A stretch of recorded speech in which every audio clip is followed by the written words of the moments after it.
In this haircut tutorial, I'm going to show you how I do a perfect burst fade step by step. So we don't really take too much length off the top in this video, just cleaning it up, but we do take a little bit of length off the back. So this is how my client looks before the haircut.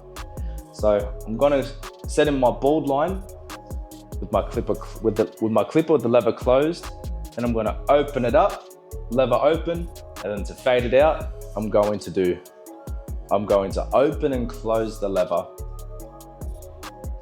and I'm going to make sure that I'm flicking out. So my second guard line, exact same steps, just with the half guard.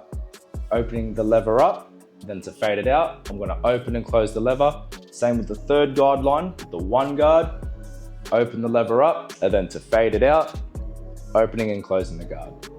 Usually to blend the hair from the sides into the top, I use clipper over comb.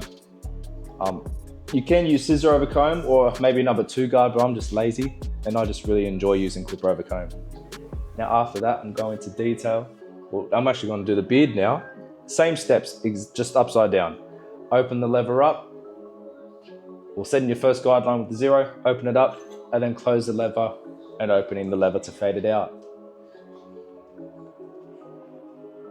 Now with the skin line, with the trimmer, I use my corners. The closer that I get to the initial bald line set in with the clipper, and then I'll also flick out. Same with the foil shaver. The closer you get to the line, you want to flick out. It makes it a lot easier to fade. That way you don't set in a harsh guide line. It's going to take you forever to get out. Right now I'm just detailing a little closer to where the length of the back. Same on the other side. I start with my clipper, the lever closed. First guide line, open it up, and then to fade it out, what do? Opening and closing with no guard. The exact same things with the next guard line. A half guard, open the lever up, then to fade it out, and the step before, opening and closing. On this side, I don't actually do the third guide line with the 1. I just think I can blend it in straight away without having to do the third guide. So I just use scissor over comb.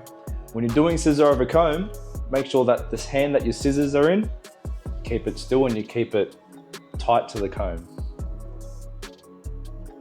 I'm just doing some detailing closer to the length of the back. Now the beard, exact same steps. With the beard, you might be able just to do the steps exactly. So 0, lever closed, and halfway, then lever open. You don't always need to do the exact same steps for the beard. Remember with the foil shaver, flick out the closer that you get to the line. If you're having trouble, use the foil shaver going down. Tap the line, that's hard to get out. And usually that does the trick as well. Just so you're using one machine at a time and you're being more efficient and you're not going back and forth from machine to machine. Right now I'm just detailing a little bit. Clip up. Now here's a trick when you're doing a beard. If you want to keep the length dark, go with the grain. Go down with the grain, you're going to keep a lot more length and you're going to lie the hair down rather than going against the grain. Now, lining up my client's jaw, you don't want to push this in too crazy because having your beard lined up perfectly is what can set you apart, and it can actually help you go from a 6 out of 10 all the way up to an 8 out of 10. Now when you're lining up underneath the neck, make sure you don't go too high, and because you're going to make it look like you have a double. You're going to make your client look like he has a double chin. Right. I actually curve the jaw slightly as well. This is how I've been debulking the moustache area. Same with the soul patch. It's pretty much a number 1 guard with the lever open or halfway. I'm disconnecting my client's beard as well. All right, when you're lining up on top of them or underneath the moustache, make sure you don't go too high because not everyone likes the look and the grow back can be pretty ugly. So now we don't really cut too much off the top at all. All I cut is just the hair sticking out. We pretty much leave all the length that there is. I'm just cleaning up the shape with the scissors.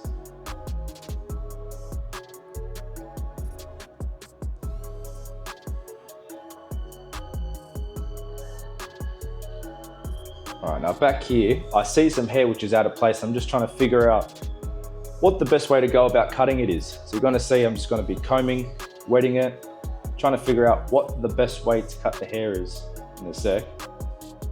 Here it is. I'm trying to figure out what the hair that I need to cut is, and I don't even know how to go about it. I'm just playing around. I finally find some sort of way, but then I realized that I could have just done clipper over comb. You're gonna see me just get my clipper, my wool seniors, and just do clipper over comb to get it out. So I wasted a bit of time just messing around.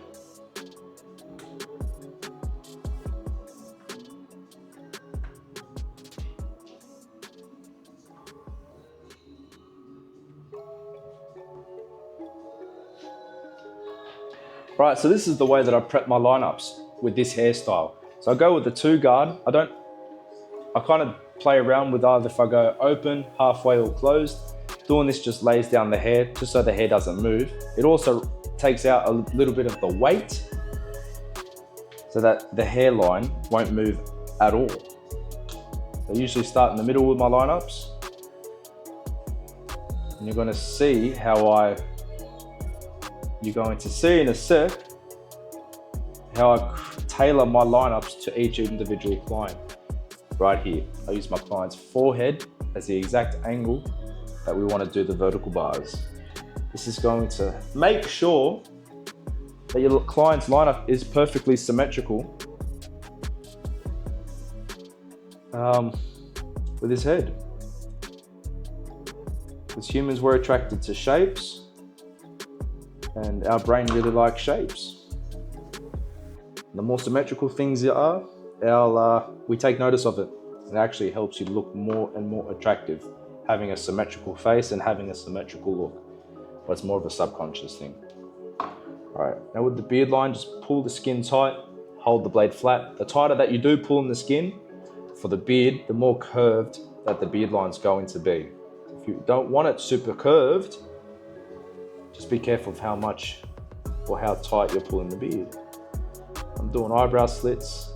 I also use the blade, same thing. If you pull too tight, you have the chances of you widening this line go up. So just be careful that you're not going too much.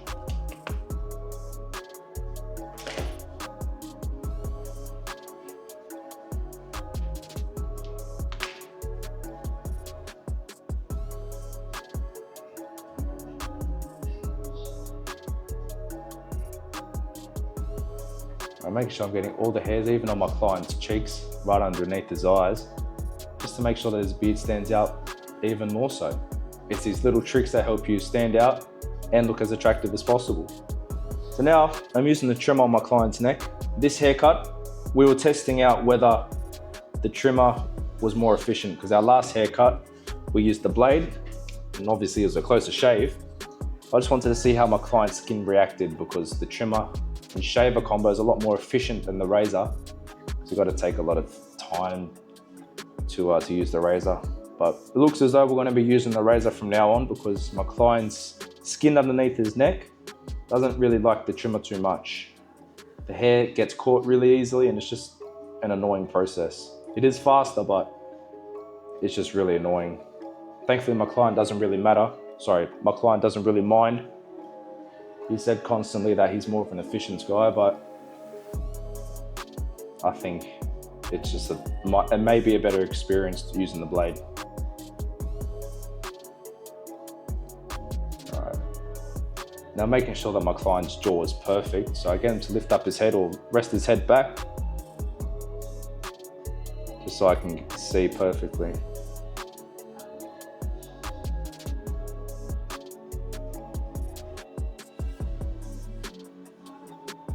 All right. Now my client here is talking about removing some of the weights and some of the bulk on his jaw. So you're going to see I'm going to go in with my clipper, going down with the growth, going with the grain, just so I don't cut too much off, and it's much more pleasant. It's a much safer option.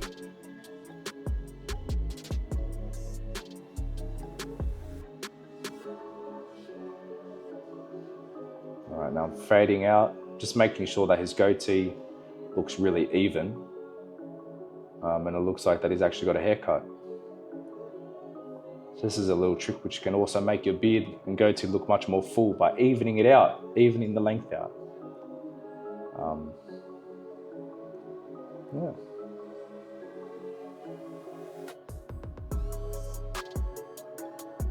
Alright, so I'm using shave gel to lubricate the area that I use the blade. Alright, now my client gets a V in the back, so I'm just clipping up his hair. And you're gonna see as I'm lining it up, well, you can't see, but I'm constantly looking in the mirror, making sure that the center of the point is directly in the middle. My client also gets chopsticks, and you're gonna see I'm gonna remove some of the weight around the chopsticks just so the chopsticks last longer and no hair falls onto the chopsticks, over the chopsticks. And it just makes the line last a lot longer as well. It's not going to be any ugly regrowth covering the sharp lines.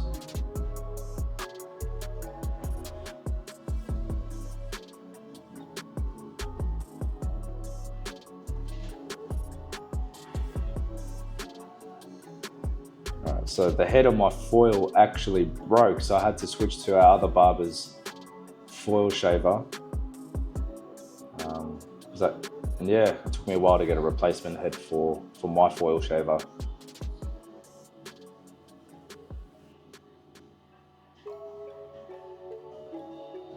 Right, same thing. Bit of shave gel makes the blade move a little softer, a little smoother. It's a little safer and more comforting for my client as well. Just going over the lines, touching them up. And yeah, so when I use the blade as well for the top of the hairline, the eyebrows, I'll lay my clients flat. It sets me apart.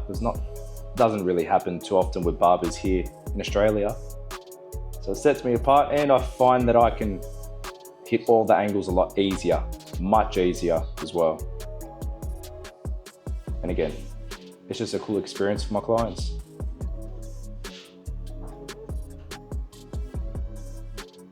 Alright, now with the eyebrows, I'm getting my clients to lift up their eyebrows and I'm pulling on their eyelids really tight.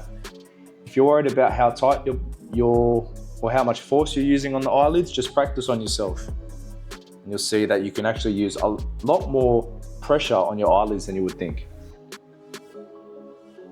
I'm doing my client's moustache area, asking him to pull his lips down. So the tighter the skin is, the easier that the blade glides.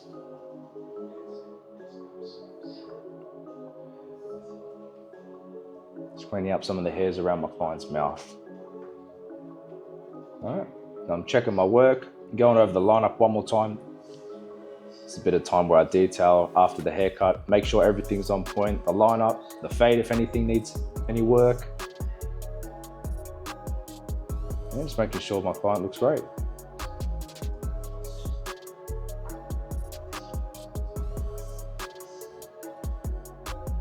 All right. Now we actually go over some of the length. I take down some of the length of the back, but I took it out of the video. But I'm going to use some texture powder right after I do that. Style my client's hair, mess it up a bit. And then on the back I use sea salt spray just to give my client's hair just some movement. And yeah, and this is the final product. Turned out great. And look, I help men go from being unconfident to having unshakable confidence. So if you want a haircut by me, I work at the top barbershop in Revesby. Book your haircut with me below, link in the description, and walk around with pure confidence in yourself.